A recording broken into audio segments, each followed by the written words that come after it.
turabasuhuje kandi tubahaye ikaze mwe mudahwema kudukurikira kwirasoza profe. Urakoze cyane. Amahoro. Meze neza ndashima Imana. Nongeye kunezerwa kongera kukubona. Murakoze cyane natwe turanezerewe cyane turashima Imana. Mwino minsi ndumva nguwe neza. Nguwe neza no kuri kuva nongeye kukubona hari ibintu nzi neza nanjye yuko ari ibintu bigiye gufunguka. Hari amarembo agiye gufunguka. Ubushize twigishe ku kintu kijyanye n'iminyururu ituboshye. Ndizera ko hari abantu iminyururu yagiye ibohoka. Yarabutse kuko n'abatwandikiye batubwira ko bafashijwe n'iri jambo cyane. Barambwira ati nzongere ngaruke ndivugeho cyane. Cyane uhere nko kuri ngewe nanjye hari iminyururu yagiye ibohoka. Niko bimeze. Ni ukuri n'umugisha kuba tugufite aha hantu kandi nezere kukwakira. Murakoze cyane. Uyu munsi nabwo ndumva rwose mfite amavuta kandi nzi neza ko Imana igiye gukora ibidasanzwe ku bakunzi bacu n'umuntu wambonye ari ubwa mbere ariko agatabareka nibwiye n'abantu bambonye bwa mbere. Hari abantu bashobora kuba bambonye ari ubwa mbere batanzi abo nabashya wenda amakuru y'umuryango byose ubibwire. Yego, amakuru yanjye nitwa ni meza ariko amazina nitwa Prophète Rukundo Emmanuel. Nkunda kuboneka cyane kuri iki gicaniro cya Irasoza TV. Abantu mutarakora subscribe rwose mu bikore bwangu kuko haniho nsengera, ahangaha niho Imana inkoreshereza, niho nyine Imana yampaye umurongo kugira ngo tujye tuhasengera, tujye tuhanyuza ibiganiro bigiye bitandukanye by'Iyobokamana. Ndi umugabo ndubatse, Imana yatugiriye ubuntu iduhereza n'umwana. Ubu nitwa Papa Logan. Nanjye mu mazina wongeraho na Papa Logan. Imana yitwa Gwize Logan. Yego. Ahantu ugeze kumva utanga ubuhamya uvuga yuko Imana yagukoreye igitangaza. Yego. Ubona umwana. Warashize igihe kinini nta mwana ufite. Ibyo bintu no kuri niko byagenze. Ndumwe mu bantu nanjye batinze kuri uwo musozi. Ni nayo mpamvu iyo nsengera abantu batinze kubyara ndabyumva kuko nanjye namaze igihe ntarabyara ariko Imana ikagivugana nanjye ikambwira ngo nzabikora, iza gutsinda igitego ejo bundi vuba rwose nkubita umwana w'umuhungu mwiza cyane usa nanjye, mwiza cyane rwose uteye amabengeza. Rero Imana yarabikoze kabisa. Rero mbone no kubwira abantu baduteze amatwi bihangane, bashobora kuba bari mu bigeragezo byo kutabyara cyangwa batinze kubyara, bizere ko Imana izabikora kandi Imana twizeye ni Imana ishoboye byose, ni Imana ikora imirimo n'ibitangaza. Yego. Uvuze ikintu cyo kubyara mbona unezerewe. Ndibaza se bamwe mu nshuti zidukurikira harimo abagusuye, harimo abaje kureba umwana? Ahubwo rwose ni welcome. Cyakora harimo abantu baje bake baranungura. Rwose groupe y'abakozi Imana yaje kunungura inzanira igikoma, n'abandi mutaraza amarembo aracyafunguye bazaza kandi no kuri momo wacaho. Ese muri moni wacaho ukamumpayira n'igikoma cyaca no kuri momo kuko ndacyari mu gihe cyo kwakira. Oya nibyo rwose. Yego. Ngewe naraje ariko nta kintu wanshinja. Waraje rwose byaranshimishije, n'abandi mwese mwaje kundeba ndabashimiye. Byanyeretse ko hari abantu ngira bankunda kandi mboneyeho gushimira abantu bose, abantu badufata amaboko, abantu badukunda, abantu badushyigikira, abantu batuvuga neza aho turi naho tutari. Abantu nabo gushimirwa. Iteka dukunda gusanga abantu niko duteye tuvuga ku bantu baduhemukiye, tukanatinda ku bantu batugiriye nabi, tukanatinda ku bantu badusebeje, tukanatinda ku bantu batwandaritse, tukanatinda ku baturoga, tukanatinda ku badusubiza inyuma, ariko tukibagirwa abatugirira neza. Burya ujye ufata umwanya ushimira umuntu wakugiriye neza mu buzima bwawe. Rero abatugiriye neza turabashimiye, abadufasha amaboko turabashimiye, abadukunze tutarabo gukundwa turabashimiye, abatugiriye neza ntabo kutugira neza bahari turabashimiye. Buri muntu wese wakugize uruhare kugira ngo tugere aho tugeze turamushimira kuko yakoze iby'ubutwari kugira ngo tugere aho tugeze. Nabo kubahwa turabubaha cyane. Yego cyane rwose. Yego.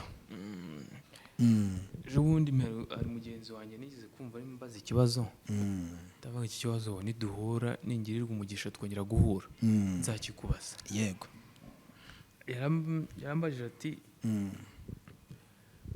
ese ubundi iyo umuntu avuze ngo umuntu ngo arakijijwe ubundi ni iki kiranga umuntu ukijijwe? yego ese biba byagenze gute kugira ngo umuntu akizwe? yavuze ngo iki kibazo nzakikubaza Prophet niduhura. wadusobanurira? gukizwa icya mbere intambwe cyangwa igisobanuro cya nyacyo cyo kumenya gukizwa ni ukubanza kumenya ko uri umunyabyaha. wamara kumenya ko uri umunyabyaha ukizera Yesu Kristo umwami n'umukiza mu bugingo bwawe akakuyobora, icyo kirahagije, kuko iyo ufite Kristo muri wowe akwigisha uko ukwiye kwitwara.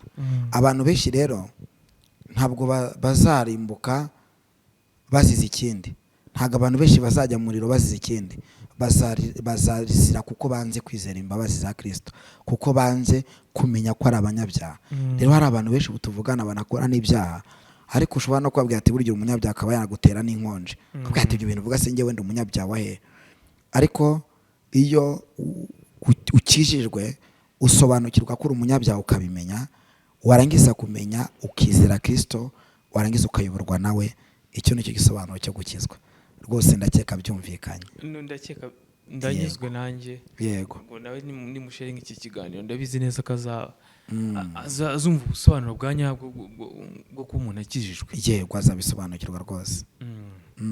ejo bundi nakubonanye n'umukozi wa Marioneri, mbona agafoto ukuntu mbona muri ahantu.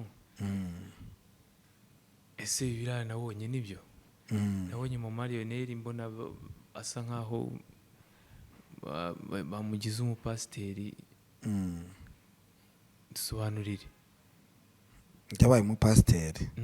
byagenze gute ubundi? ese nibyo?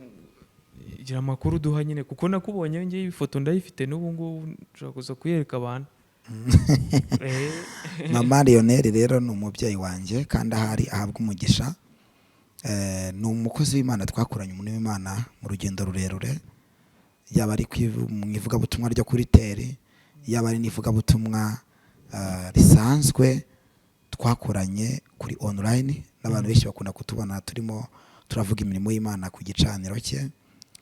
ibyo mbwiye ni ukuri, ntabwo nyine ntabwo wigeze wibeshya.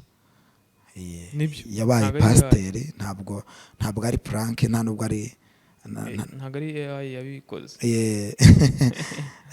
nibyo yabaye pasiteri arimitswe, kandi ku bwanjye ni ishema, kuko revo yaragezemo yo gukorera Imana, ubushumba arabukwiye. usibye ishyari ry'abantu, kandi abo ntabwo ntacyo twakora kugira ngo tubanezeze, ntacyo twakora ngo tubanezeze. hari umuhanga wavuze ngo burya ngo umuntu kwanga niyo wagenda mu mazi aravuga ati rwose uri kuntera ivumbi. niba uri kugenda mu mazi aravuga ati rwose uri kuntera ivumbi, kandi mu mazi nta vumbi ririmo. rero niko bigendera umuntu wese ubona hari intera mugenzi wagezemo, ntacyo wakora kugira ngo umushimishe. ahubwo narushaho kuvuga ngo mbwire abakunzi ba Marioneri, abakunzi be bamushyigikire, bamusapotinge, kandi by'umwihariko njyeweho nari ndiyo nyine nko kumushyigikira, kuko ni umushumba nemera, kandi nemera amavuta ye, nemera Imana imukoreramo, nemera ikirere cyakoreramo. icyo namuvugaho muri make, nakomere kandi akomeze umurimo w'Imana, kandi nicyo gihe ahubwo agiye gukora Imana mu buryo bwagutse. umuntu ushobora kurwanya umudamu ngo ntakabe umugore, sinzi ikibazo yaba afite. wise unyibutsa uburyo arabonaga barimo bamunefiya, bavuga uti ese kuki bamugize umushumba kandi ari umugore? ntabwo abagore bakwiriye kuba abashumba, ntabwo abagore bakwiriye guhabwa inshingano. hari umugabo w'umuhanga nawe nari ndimo ndakurikira mu isi iri imbere, yavuze ijambo rikomeye cyane numva ndarikunze. aravuga uti ese niba umugore ashobora kubyara akabyara kandi akazana umuntu ku isi, utinya umuntu Imana izanamo umuntu ku isi ikabishobora, ikamuzanamo umuntu akaza ku isi, ari ukubyara, ari no kubwiriza, icyoroshye ni iki? reka nawe se nkukubaza, ari ukubyara ari no kubwiriza cyangwa ari no gukora akazi gasanzwe, umugore ashobora gukora no guteka, igikomeye ni iki? Igikomeye ahubwo ngiye ari ukubyara. None niba se umugore yabyara, kuki mwamubuza inshingano zo kuba ashobora kuba pasiteri? Rero umugore ni uwo kubahwa, umugore ni uwo gushyigikirwa. Utinya umuntu Imana inyuzamo akazana umuntu ku isi, utinya umuntu Imana inyuzamo akaba ari we Imana icisha mu buhanuzi kugira ngo aze ku isi. Rero wabirwanya sinifatikanyije nawe, ahubwo icyo dukwiriye kumenya tugasobanukirwa ni ukumenya ko Kristo ari we muyobozi, kandi ni nawe dukorera. Ubundi bintu Kristo atigeze abuza urinde wo kubibuza. Kandi umugore burya yakoze n'ivugabutumwa mbere, ni nabo bageze kwa Yesu bwa mbere mu gituro. Uyu mugore ni yoroshye, kandi barimo bageze kwa Yesu mu gituro, burya ivugabutumwa ryari ritangiye, kuko nibo batangiye kwamamaza Kristo ko yazutse. Rero abagore bafite umumaro munini cyane, wabarwanya n'utazi akamaro kabo cyane rwose. Yego ariko ndumva mu Mariya ne bidusobanuriye neza ibintu ngiye kukubaza byose bisubiza. Yego imitse kandi ari umugore. Nibyo rugiye kumaza. Uciye wese uca akenge nyine, mvuge mu Kirundi wese uca akenge uhita utugererayo. Yego birumvikana cyane, ahubwo wise unyibutsa n'andi magambo meza nshaka kubwira abakunzi bacu kugira ngo tuze no kuyasengeramo, kandi biremewe. Reka dusenge n'ubundi twumvire ijambo, kugira ngo iri jambo n'abakunzi baduteze amatwi bumvire ijambo, kuko iri jambo naryo narihawe kugira ngo ribe ubuhanuzi bw'abantu batwumva, bw'abantu badutega amatwi bose bari kutwumva, bumva icyo Imana irimo iratangariza abantu muri iki gihe. Ko tutakorana ikiganiro, ntabwo twakora ikiganiro ugende utagize ubuhanuzi usigira abantu, ntabwo byashoboka, kuko mfite ubuhanuzi bw'uyu munsi. Yego umunsi dutegura iki? Uyu munsi ndashaka ko tuza kuganira ku ijambo ry'abantu baduteze amatwi, ry'uko Imana yambwiye ngo bagiye kongera gushibuka, ariko reka dusenge nubwo twatangiye, reka dusenge kugira ngo iri jambo rize kugira umusaruro. Turagushimiye Uwiteka, usanzwe ubana natwe, kandi ugiye kumvira ijambo wese rimugirira umumaro, mu izina rya Yesu, amen. Iri jambo turarisanga muri Yobu igice cya 14 ku murongo mwiza wa 7, rivuga ngo erega hari ibyiringiro yuko igiti iyo cyatemwe cyongera gushibuka, kandi kikajya kigira amashami y'ibitontome. Imana itugire neza cyane. Iri jambo Imana yari impaye uyu munsi kugira ngo ndikugezeho duteze amatwi, rivuga ngo erega hari ibyiringiro yuko igiti iyo cyatemwe cyongera gushibuka, kandi kikagira amashami y'ibitontome. Uyu munsi ndashaka kuza kubwira abantu aho bari agiye atandukanye batemwe, kandi nimvuga gutemwa ntabwo ari ugufata umupanga umuntu aguteme ngo akurangize ubuzima bwawe bwose, ahubwo ni ubuhanuzi bwo mu mwuka, uburyo hari igihe Satani agutema, akagutema mu ikofi ukabura amafaranga kandi warayigeze ugakena. Hari igihe n'abagome bagutema, umuntu akakubwira ijambo rikakurya ukavuga uti ese Mana uyu muntu arakijijwe, yigeze abatizwa, akakubwira ijambo riremereye ribi rwose, umutima wawe ukagenda ugahangayika. Aho nawe akagutema. Dufite abantu bagira amagambo, umuntu akubwira ijambo akagutema, akavuga tura ibyo abayigira ni ibiki, akandika amakomantere mabi asebya. Abantu badutema bari mu minsi barahagurutse.